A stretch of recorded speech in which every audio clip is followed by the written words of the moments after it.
Racial profiling is causing heated relations with the Maricopa County Sheriff's Office. We'll take you live to Guadalupe for a preview of tonight's public meeting. Gender norms are affecting who takes certain classes and even how men and women differ in grades. Our report shows why this gender gap might be happening.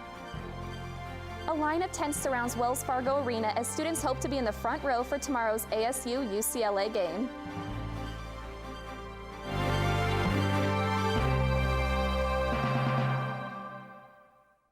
Hello and welcome to Cronkite News. I'm Samantha Davis. Thanks for joining us.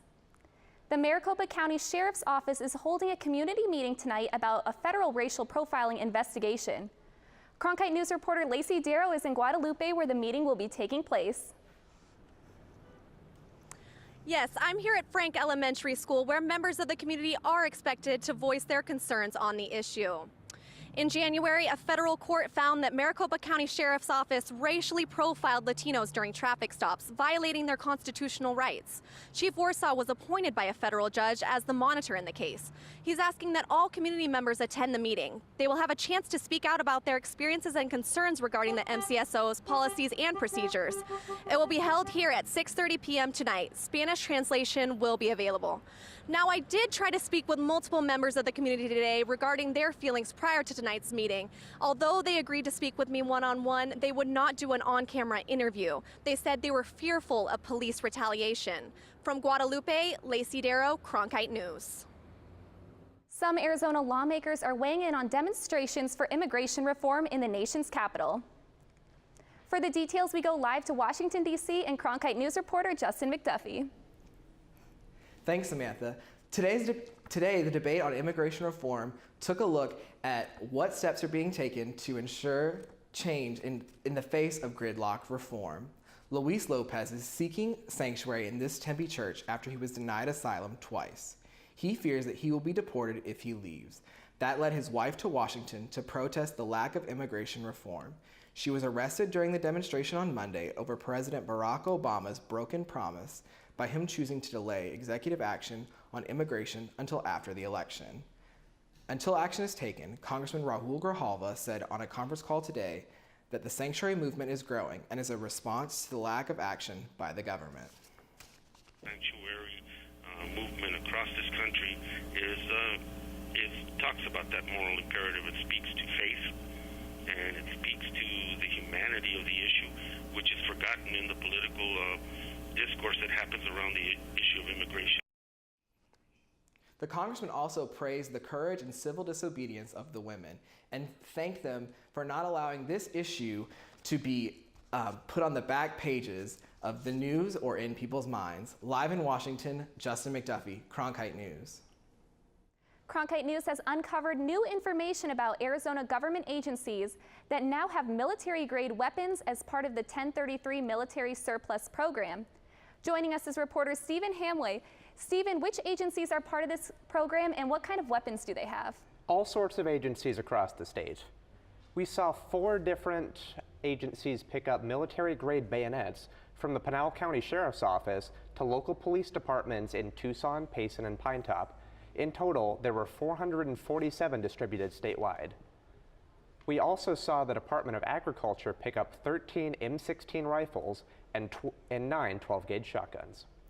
And what do these agencies have to say about these weapons? The Arizona Department of Agriculture refused to comment on the record, but their annual report says that their officers typically investigate plant and animal theft and destruction in rural parts of the state.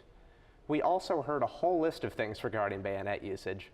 Pinetop says they use bayonets as a stake for digging. Tucson says they use them as wire cutters, but none of the agencies admitted to using them on the ends of guns. Stephen Hamway, thanks for joining us. Thank you. Militarization continues to be an issue in Ferguson, Missouri, where unrest is occurring in different ways. A memorial for Michael Brown was destroyed by fire yesterday morning, leaving only broken glass and a pile of ash. Police say the fire was likely caused by the candles surrounding the memorial, but local residents say otherwise.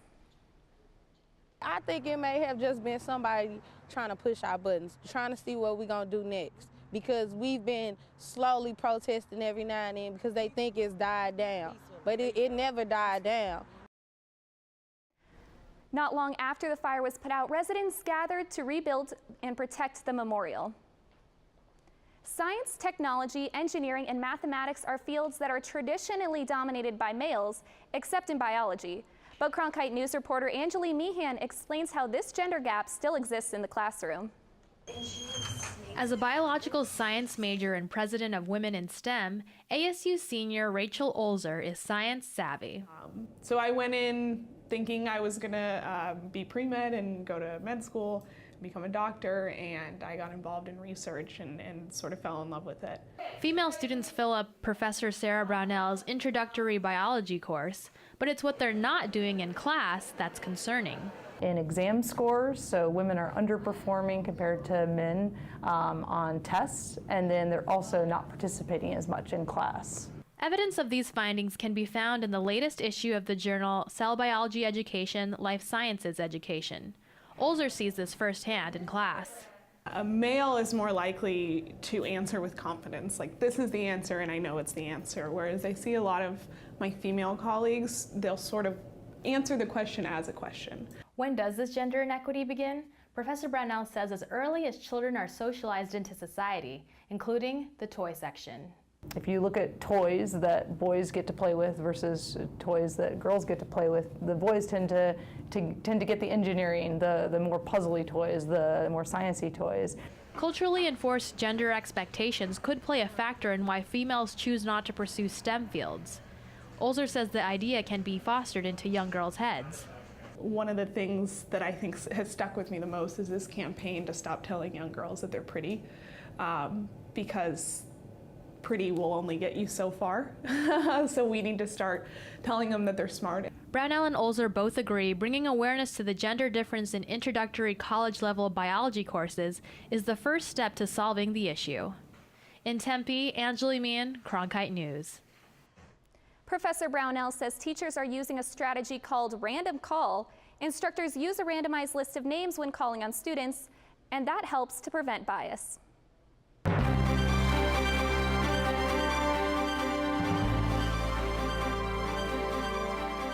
Here's Elle Johns with a look at what's next. You can call them die-hard fans.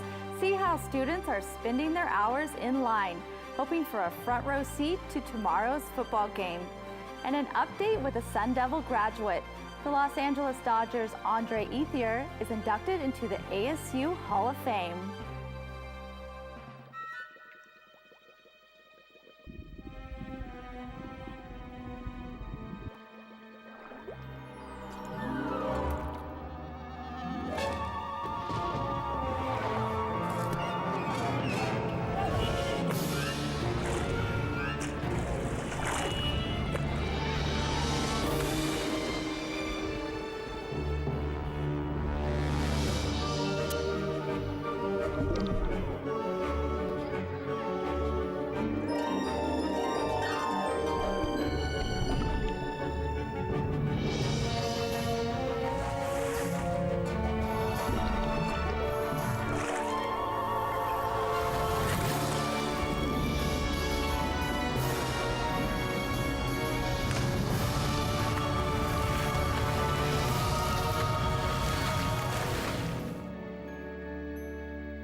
Welcome back to Cronkite News.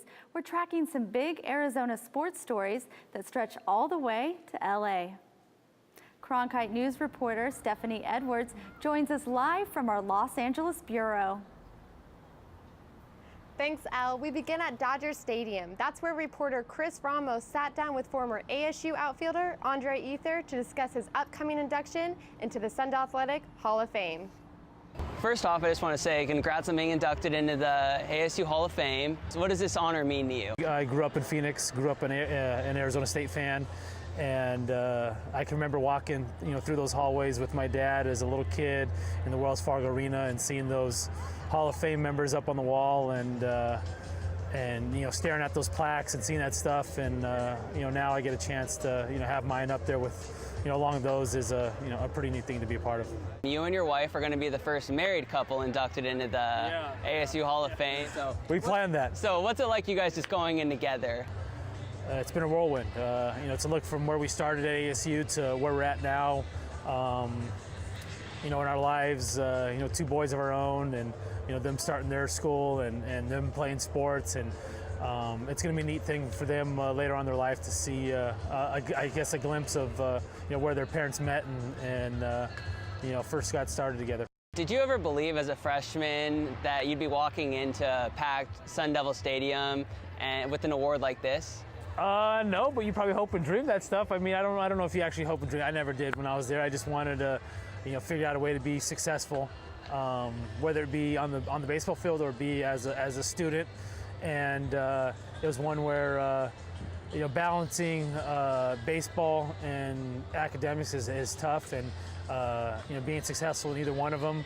Being successful in just one is tough, but doing both of them at the same time is a pretty tough thing to do. And I was fortunate enough to figure out a way, having to put those extra hours in the study hall to, stay in the batting cage and figuring out times to lift weights when I could. And for me, I was lucky enough to get drafted high and figure out a way to end up where I am today. Looking ahead to tomorrow night, UCLA quarterback Brett Hundley started this season out as a Heisman hopeful, but now could be sitting on the bench during the most important games of the season. Hundley injured his non-throwing elbow in a game against Texas 2 weeks ago. UCLA's head coach Jim Mora indicated to reporters that while Hundley has practiced, it has been limited. Coach Mora also added that the best decision will be made for the player first and the team second. If Hundley is not cleared to play, Jerry Neuheisel will make his first career start for the Bruins. He took over as quarterback in UCLA's victory against Texas, throwing for 2 touchdowns and no interceptions. The Bruins will be looking for revenge after last year's home loss to the Sun Devils. Of course, UCLA isn't the only school with an injured quarterback. ASU Taylor Kelly hurt his right foot against Colorado, so Mike Bercovici will make his first start against Kelly in the Sun Devil Stadium. Live from Los Angeles, this is Stephanie Edwards, Cronkite News. And if Arizona State wants to walk away with a win tomorrow, they'll need to focus on 3 important factors. First, if Brett Hundley is healthy enough to play, the ASU defense needs to be disruptive. Forcing Hundley out of the pocket could wear the Bruins out quickly. The second key is backup quarterback Mike Bercovici. He may not have as much game experience as starter Taylor Kelly, but if he can use weapons like receiver Jalen Strong and running back DJ Foster, the Sun Devil offense can still do serious damage. And if the Sun Devils want to stay undefeated, they'll need to stay focused under Coach Todd Graham's direction. Graham says this game determines the Pac-12 South champion, and in order to win, they need to be fundamentally sound. Players and coaches aren't the only ones preparing for tomorrow's showdown. Since Sunday evening, students have been waiting outside Wells Fargo Arena to buy their tickets for the game.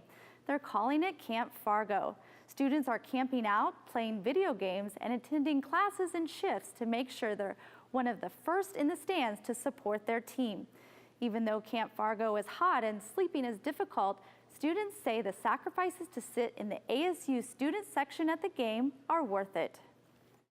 And the atmosphere in it's so much better, and just being cramped with all your friends and stuff, it's actually a great time. You're in the inferno. It's like everyone's standing up the whole game, no one's sitting down. It's just hardcore energy. It's amazing.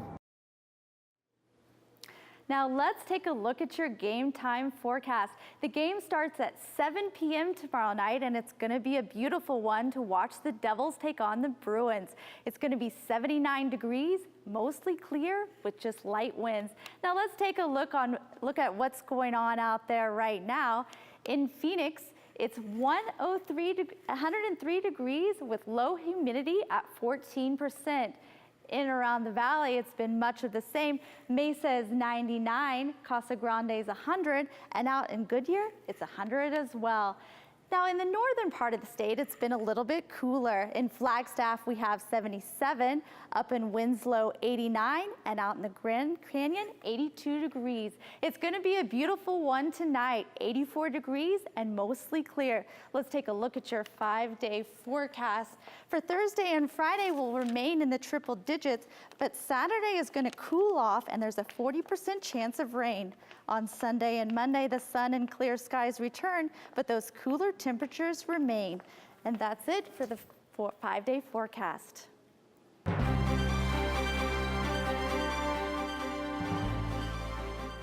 Sydney Schuman is here now with what's next. One Arizona state park is fundraising in a unique way, letting people adopt a symbol of Arizona.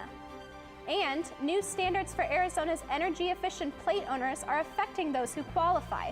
We have a look at what these changes mean for your trip in the HOV lane.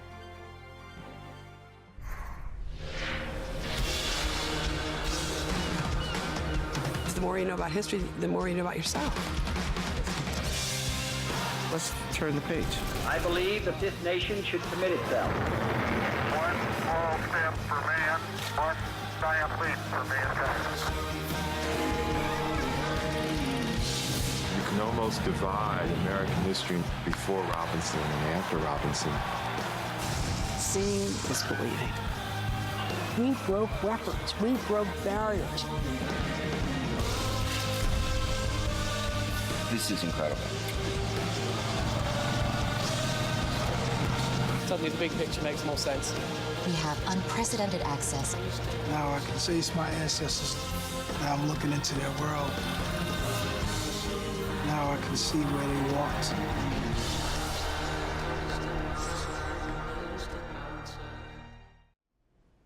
Welcome back to Cronkite News. Here's a good way to help the environment. Trade in your gas guzzler for an electric car. 3 new models are now eligible for those coveted blue sky plates. As KOL reports, with the additions, there are also some subtractions. Efficiency is #1 with me. Jim Stack is the president of the Phoenix Electric Auto Association, and he drives an electric Ford Fusion. An electric vehicle is 4 to 5 times more efficient than any vehicle in the world. And the state of Arizona appears to agree with him. The Department of Transportation just added 3 new vehicle models to the list of cars that can get those blue sky plates. The incentive to drive an HOV lane by yourself is a good incentive for people to buy these types of vehicles. The added cars are the BMW i3, the Cadillac ELR, and the Porsche Panamera. That's not the only change. ADOT now has stricter guidelines on the older model cars that qualify. The list is much more specified now. It's these certain types of models and these certain years, whereas before it was just if you had a Prius, you could qualify for a plate, regardless of the year or models. They finally found they had so many people that were applying for that, they had to start cutting out just plain old hybrids, which still use gas and are very good, but not as great as electric. Stack says drivers can find charging stations all around the valley, and the new electric vehicles are quick to charge. Stop, have a little something to eat, go to the bathroom, get a drink, whatever, and you're ready to just keep traveling. With blue skies above and on the bumper. In Phoenix, Kayla Wall, Cronkite News. Phoenix is 10th in the nation for the number of charging stations, according to the Alternative Fuels Data Center. To find the nearest charging station, you can pull up a map like this one called PlugShare. You can filter the types of charging stations available and even see which ones are open to the public or currently in use. You can also go to cronkitenewsonline.com to find the charging map. A saguaro cactus might not be what you think of when you hear someone mention an adoption, but Catalina State Park is looking for you to do just that, while helping to fund some of their park programs at the same time. It's a quiet morning at the base of this mountain as the president of the Friends of Catalina State Park, Laura Larson, starts her day. I don't do desks very well, so I've always had jobs where I can be outdoors. Larson says it's what's sprinkled among these 5,000 plus acres that keeps her coming back. I have a whole forest of saguaros here. They're just magnificent. It's also what inspired the nonprofit group to begin fundraising through the Adopt a Saguaro program, raising over $8,000 and adopting out 69 saguaros since January. It is a program in which people can come in and find a saguaro in the park and adopt it in memory or in dedication of somebody that they love or appreciate. It costs about $470,000 annually to run Catalina State Park. The Friends group has already donated $25,000 for extra activities, including building an interpretive kiosk at the trailhead. A lot of the things that the parks can't pay for, kind of the extras for example, like the volunteer recognition dinner, the 3D map, things that aren't necessities for the park, but really enhance parks visitors. That's what the Friends, in my mind, that's what the Friends group has done. For Larson, the saguaro is and always will be synonymous with Arizona. If you think of Arizona, what do you think of? A saguaro. If you think of a saguaro, what do you think of? Arizona. As long as Arizona is known for its saguaros, the Friends of Catalina State Park will keep working to promote and preserve these landscapes for future generations to come. In Pima County, Megan Guthrie, Cronkite News. The price to adopt a saguaro starts at $25 for a 1-year adoption.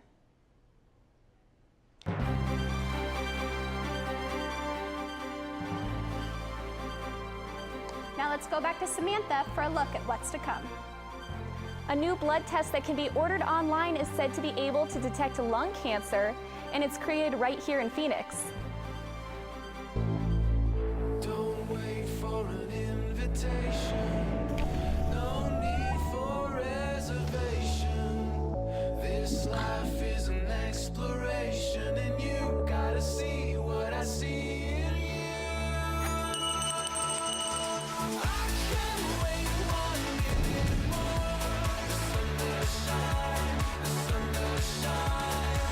We can't wait 1 minute more. The sun does shine, the sun does shine. There's a key that opens the door. Will you find it and turn it? Wait 1 minute more. The sun does shine, the sun does shine. That's amazing. You cannot believe what I'm seeing.